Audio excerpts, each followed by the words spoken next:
Olá, pessoal. Espero que esteja tudo bem com vocês nesse período de quarentena. Então, vamos lá para a nossa aula de morfologia do tórax. A aula esta aqui vai ser dividida em três porções, né? Tórax 1, 2 e 3, né? Onde nessa primeira porção nós falaremos acerca, principalmente, das estruturas musculares e esqueléticas, né? Que dão forma e proteção à caixa torácica. Ok? Iremos discutir a nômina anatômica dessas estruturas, né, e algumas repercussões clínicas que podem estar, porventura, aí aparecer nesses elementos, ok? Então, vamos falar sobre o tronco.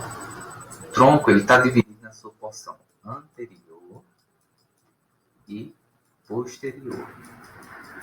Anteriormente, né, nós vamos ter aí a parede torácica ou tórax. E a mesma estrutura, as mesmas estruturas, quando visto na região posterior, ele vai receber o nome de dorso. Então, a parede do tórax, o tronco como um todo, ele vai ser compreendido, né, as estruturas esqueléticas, a caixa torácica, os músculos que o revestem, a tela subcutânea, a face dos músculos, né, tela subcutânea e a pele que vão envolver todo o tronco. Quando visto anteriormente, é a parede do torácico ou tórax. Quando visto posteriormente, será o dorso, as mesmas estruturas. Mudando a visão, você vai ter nomes diferentes, né? Clássicos da anatomia. Ok? Então, vamos falar do tórax, ou seja, a visão anterior do tronco. O tórax ele vai ter uma divisão, né, em três cavidades, né, sendo a primeira que eu cito para vocês, a cavidade mediastinal, né, essa mais central. Essa cavidade do mediastino ela vai ser responsável por alocar estruturas como a traqueia, o esôfago e o coração. Existem duas outras estruturas, que é a cavidade pulmonar direita e a cavidade pulmonar esquerda. Desculpa aí, às vezes a linha, o mouse aqui eu estou errado, a linha sai meio torta, né? Então nós temos cavidade pulmonar direita, cavidade pulmonar esquerda, que vão abrigar justamente o pulmão direito e o pulmão esquerdo. Então tem o mediastino, que vai alocar estruturas como a traqueia e o esôfago e coração. E as cavidades pulmonares direita e esquerda, que vão abrigar justamente o pulmão direito e esquerdo. Embora nós tenhamos ali o mediastino com aquelas estruturas, né, respiratórias, cardíacas e do aparelho digestório, a maior parte do tórax ela vai ser preenchida pelos pulmões, né? São responsáveis, como bem sabemos, pela hematose, pela troca de oxigênio, do gás de oxigênio, pelo dióxido de carbono, né, o CO2, né? Pela troca que ocorre do ar atmosférico para com o sangue durante a circulação, ok? Então, a maior parte da cavidade torácica ela vai dar justamente para as estruturas pulmonares, certo? Embora tenhamos estruturas que são responsáveis pela movimentação do alimento, que é o caso do esôfago, né? E tenhamos o coração ali, mas a maior parte será dos pulmões, ok? Dando continuidade, então, a esse tronco, ele vai ser constituído, né, pelo esqueleto. Assim como qualquer estrutura no nosso organismo, o que dá forma é o esqueleto. Se não fosse o esqueleto, nós seríamos uma massa protoplasmática se requebrando, se remexendo para chegar em algum lugar. Então, o esqueleto é quem vai dar forma à caixa torácica, não é isso? E ao tronco, e ao tórax como um todo. Essa caixa torácica, então, ela vai ter uma visão posterior, que é a visão dorsal, e uma visão anterior, que é a visão ventral, isso, ou torácica, e a posterior, que é conhecido como dorsal, isso.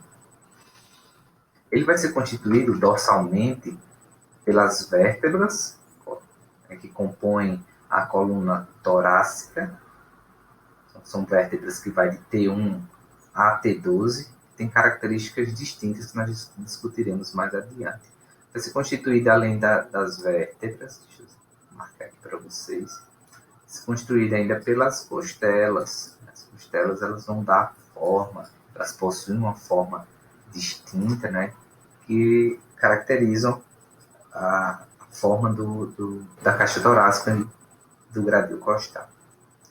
Já anteriormente, nós vamos encontrar, né, ainda, né, a terminação das costelas, as cartilagens costais e o osso externo com suas 3 porções, né? O manúbrio, aqui o manúbrio, o corpo do externo e o processo chifoide logo aqui mais abaixo. São 3 porções, né? E eu vou já falar sobre essas, já não, mais adiante nós falaremos sobre essas 3 porções do externo, ok? E aí fechou. Então nós temos posteriormente, dorsalmente, a coluna vertebral, em especial a coluna torácica. Anteriormente eu vou encontrar o externo, e fazendo esse contorno das vértebras até o osso externo, nós temos as costelas e as cartilagens costais. Infelizmente e felizmente, as costelas, elas interagem com o externo através de cartilagem, que dá uma mobilidade maior ao gradil costal, né? Nós veremos mais adiante que isso é importantíssimo para a movimentação do ar, né, dentro da cavidade torácica. As costelas, então, como eu falei para vocês, elas possuem formas distintas. São 12 os pares de costelas, temos 12 pares de costela. Isso geralmente, alguns indivíduos podem nascer com mais, outros com menos, né? Existem ainda, por exemplo, as costelas cervicais, né, são costelas que saem ali de C7, C6. Essas costelas cervicais, elas trazem um problema clínico, né, e por vezes obstruir vasos. Nós temos aqui vasos, por exemplo, na primeira costela, como os vasos subclaves, a artéria e via subclave, não é isso? Passando por aqui. Agora imagine uma outra costela por cima, essa é a primeira costela. Imagine uma outra por cima comprimindo essas estruturas. Então, às vezes, quando se tem alguns indivíduos com costelas a mais e essas costelas são cervicais, né, nós temos, por vezes, compressão dessas estruturas ali do pescoço. Deixa eu apagar aqui, eu não vou usar essa imagem. Ok?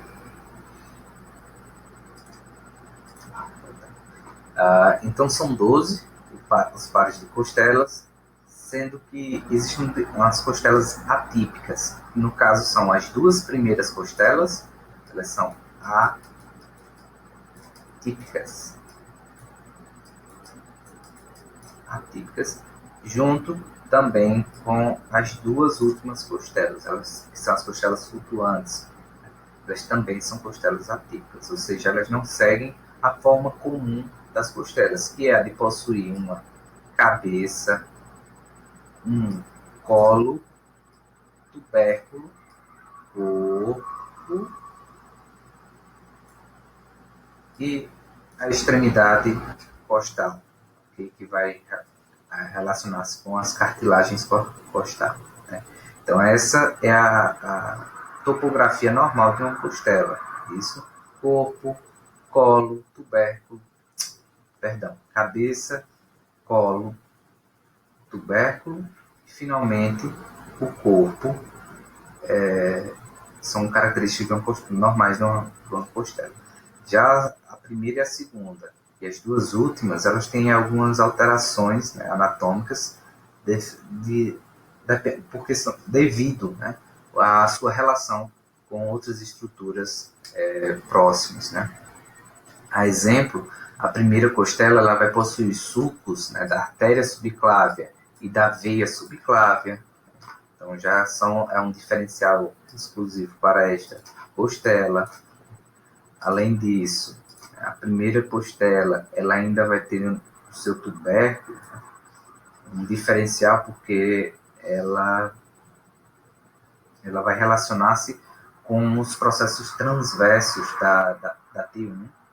E a sua cabeça, ao contrário das demais, possuem duas faces articulares, uma superior e uma inferior. A primeira e a segunda costela, elas só vão possuir uma única face, porque elas saem imediatamente do corpo das suas respectivas vértebras. No caso, a primeira costela sai diretamente do corpo vertebral de T1 e a segunda do corpo vertebral de T2.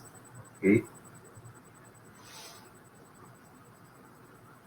Deixa eu apagar aqui. Só apagar aqui. Ok? Então, as duas primeiras costelas são atípicas e as duas últimas também são atípicas. As duas últimas, elas também saem imediatamente do corpo vertebral de suas respectivas vértebras, então também só vão possuir uma única face articular na cabeça e na porção terminal, na extremidade costal, elas não vão possuir cartilagem. Na verdade, ela até tem cartilagem, mas elas são tão rudimentares, né, que se conta, né, se fala que elas nem possuem cartilagem para articulação. Por isso que elas são chamadas de costelas flutuantes. Elas interagem diretamente com as paredes laterais da musculatura abdominal. Ok? Já as demais, elas possuem cartilagem e se articulam diretamente com o externo ou indiretamente, que são as costelas falsas, né? Que se articulam indiretamente com o externo. Okay? Aqui é uma outra visão em que vocês podem ver as faces articulares da costela. Porque a partir da terceira, né, até a 10ª costela, elas vão ter duas faces articulares, pois cada costela ela sai entre os corpos vertebrais. A partir da terceira, né? A primeira e a segunda, ela sai diretamente do corpo vertebral. A partir da terceira, ela sai entre os corpos vertebrais. Deixa eu mostrar. Lá na frente vai ter uma figura mais detalhada do corpo vertebral, aí eu mostro justamente como diferenciar a vértebra torácica, por exemplo, da vértebra cervical. Eu já vou mostrar para vocês e vocês vislumbram melhor essa articulação. Ok?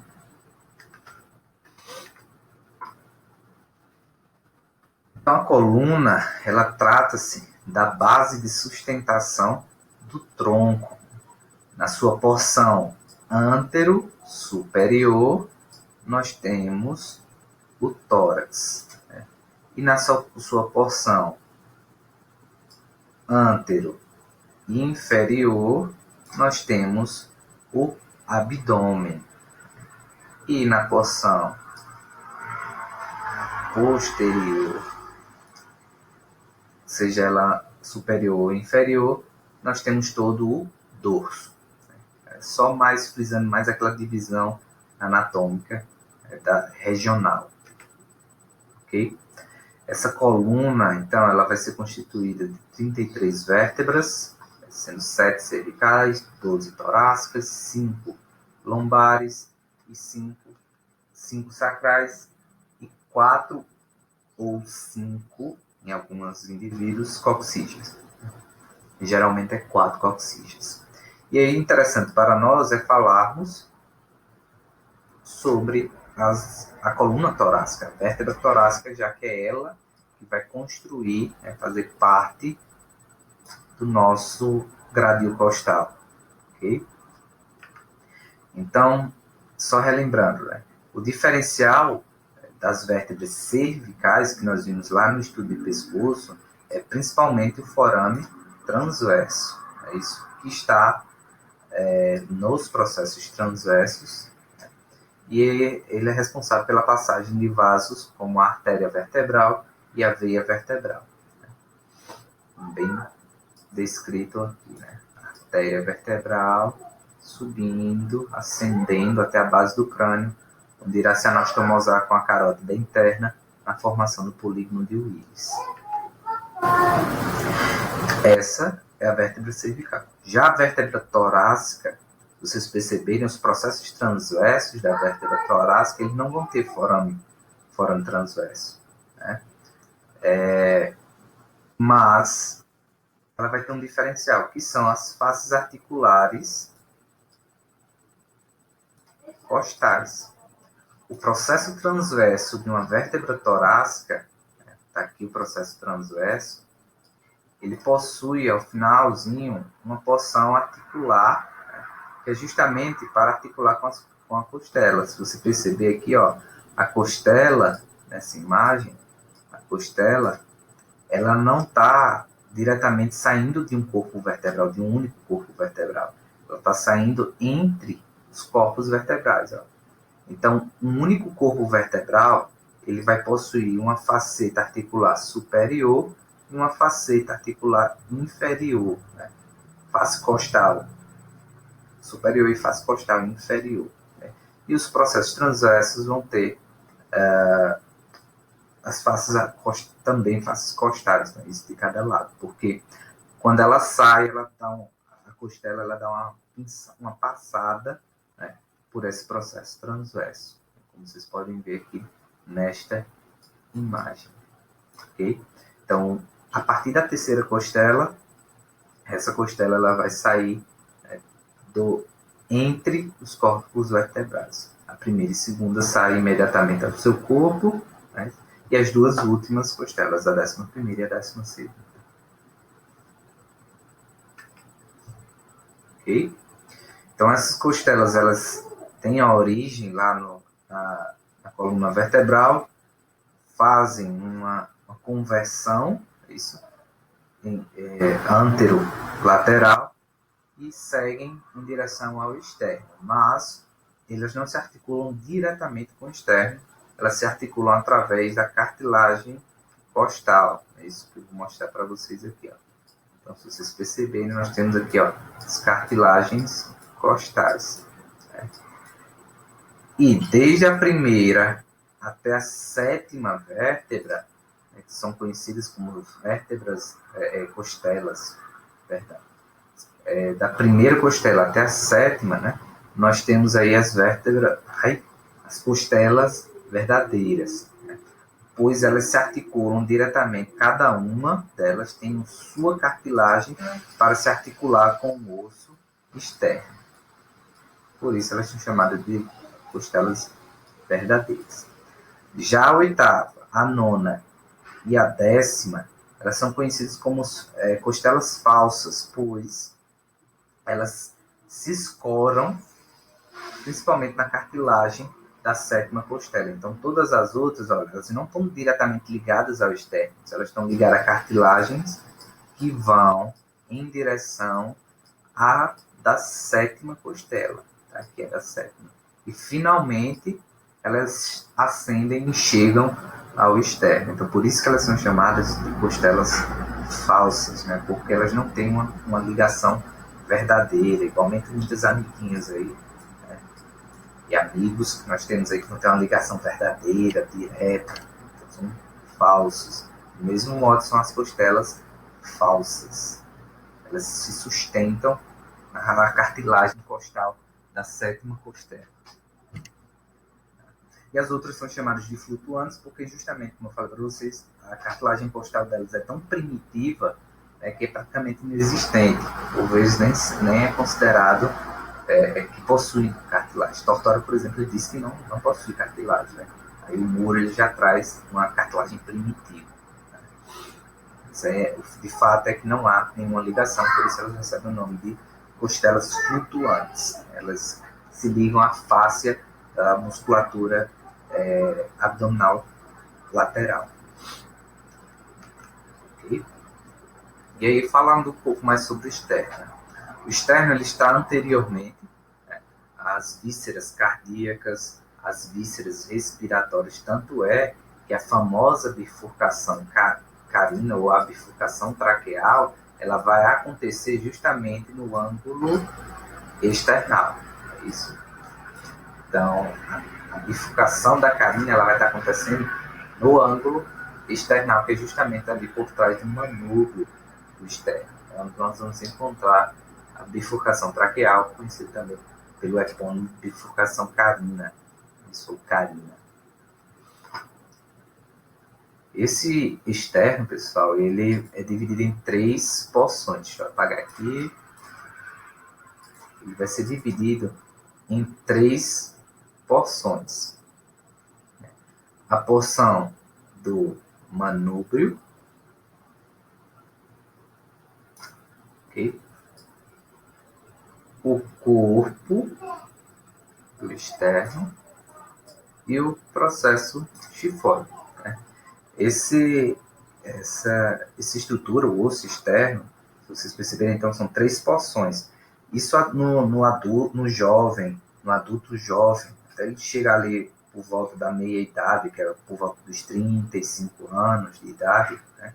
Essas estruturas elas são unidas por articulações cartilaginosas, né? Nós chamamos de sincondroses. Sincondroses. Essas sincondroses, elas tratam-se de articulações rígidas, não móveis, que acontecem entre essas estruturas. Com o tempo, tende a haver calcificação dessas estruturas. Então, quanto mais velho o indivíduo, mais calcificado vai ficar essa estrutura. Né? Inclusive, algumas pessoas, por vezes, eles não notam, não têm conhecimento da anatomia, não sabem da existência do processo chifóide. Aí eu passei aqui. Não sabem da existência do processo chifóide. Aí acaba que essa calcificação, às vezes, ela tem uma certa deformidadezinha, né? Bem leve, não é nada que vai repercutir na